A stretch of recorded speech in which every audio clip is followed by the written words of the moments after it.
Mauricio Macri, very welcome to Drucker TV. Hi, Eduardo. My pleasure.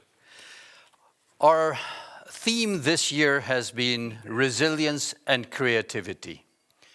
Why don't you start by sharing with us some experience of resilience that you had? Well, thank you for this opportunity. And if I have to mention two, both will be surviving to my father and then surviving to the kidnap I suffered, no, the kidnapping I had. That was 1991, 1 a.m. in the morning. I was arriving home after playing cards with my friends, one of my passions, playing cards and friends. And a couple of guys start punching me and evenly vanish myself and throw me inside the van, inside the coffin, and I spent 14 days in a box, a bigger box of 2 square meters, with both chained to the floor, speaking through a hole to a guy that acts as the good guy, and in the morning to the bad guy, like in the movies. 14 days in which I learned many, many things. First, how fragile life can be.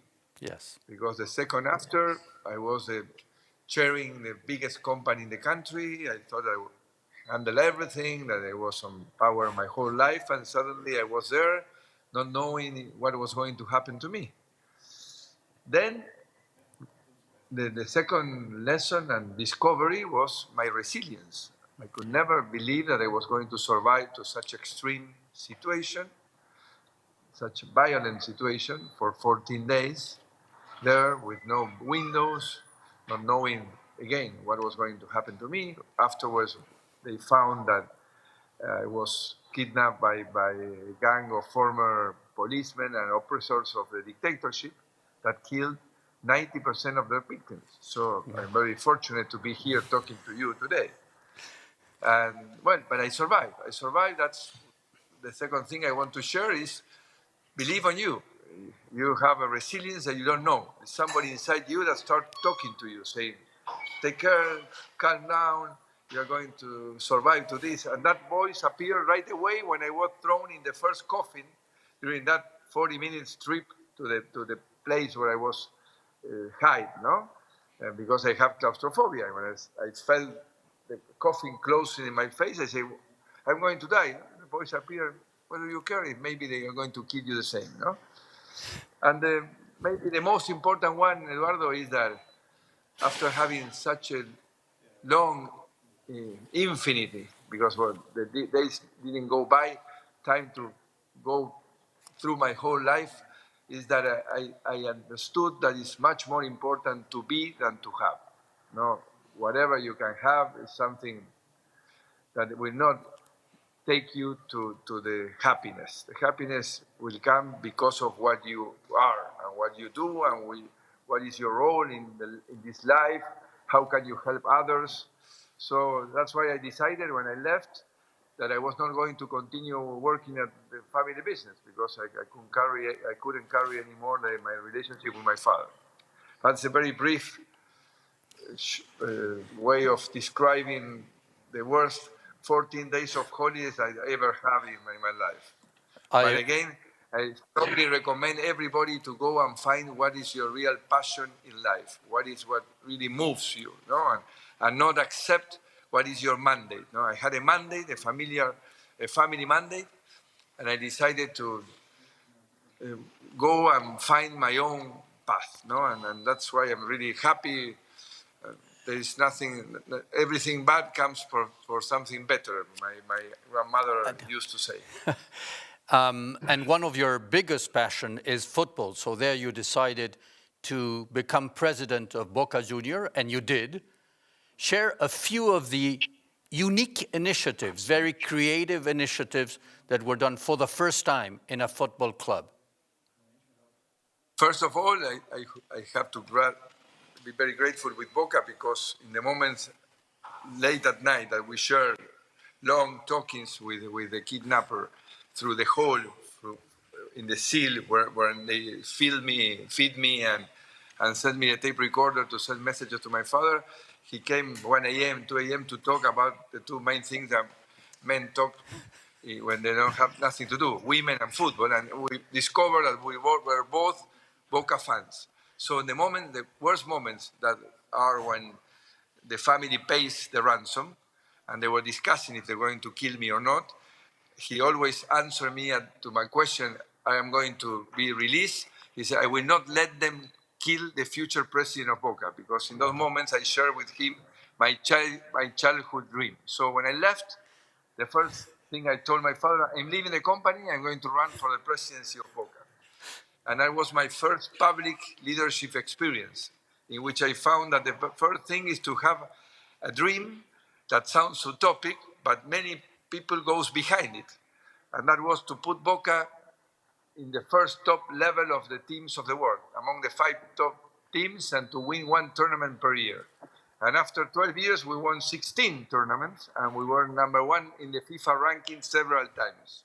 And for that, I discovered some things, and I reconfirmed some things. The first thing I reconfirmed, that is applicable to any institutions, that institution must be over every single member of the institution. Nobody can have more power than the institution, not even the idols that we love as players or coaches, unless the members of the board. No? So I have to fight hard, firing the first group of players I inherited, because they were fully convinced that they were the owners of the team. So there were no rules, no discipline, no glory mystic. So that was a tough moment. But then I tried to find a way to innovate and create authority for all the changes I wanted, because what I was talking about was a huge cultural change, and that is related with humans, and that takes time. So I needed something that was more related to science or to professionalism and not cultural change, and that was I rebuilt the stadium in a record time of 6 months, not waiting for approvals of city approvals, neither the club's approvals. I personally turned down the first meters of the old stands to rebuild the new ones, because if not, I was not going to reach it in 6 months as I promised. That was a great argument around that, because I was not fulfilling the city law and the club's law. But then I decided to go for a new team, and I went to the Public Stock Exchange of Buenos Aires. I proposed them, the members of the board, to launch the first football investment fund to purchase players. That was very innovative, and it was a way to give a chance to all the fans to invest in players. That is something that now everybody's attracted to, because they all dream that they will finance a young kid that will end up being Messi, no? And then they will give them a lot of money, no?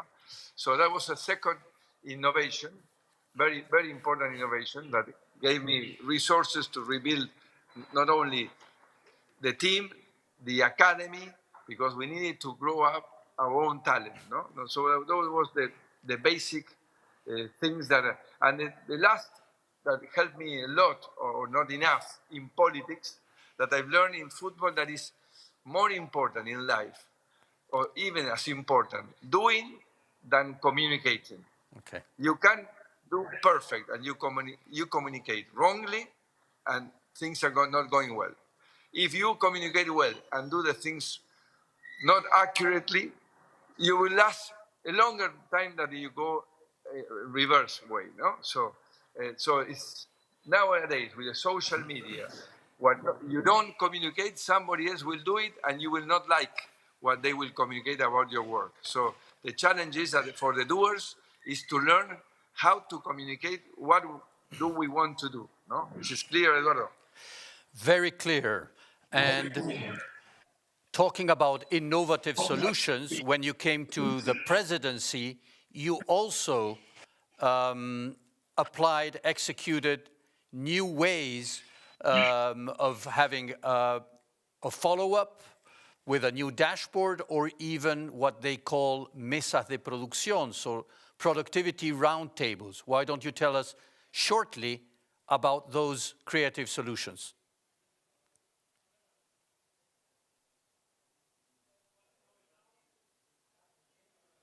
I think we're having a connection problem.